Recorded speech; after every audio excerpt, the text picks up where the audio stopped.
كتبت أيام الصبا شعرا. عبد الوهاب الرامي.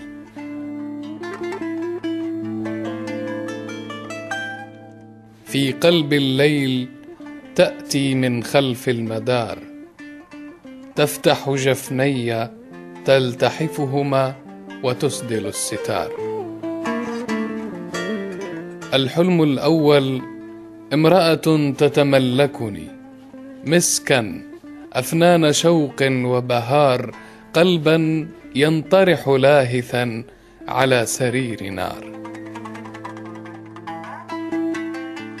الحلم الثاني تخرج من لوحة على جدار قلبي وتهجر الديار، تتبعها إلى التيه البعيد جنان ويضنيها تأوه الأزهار.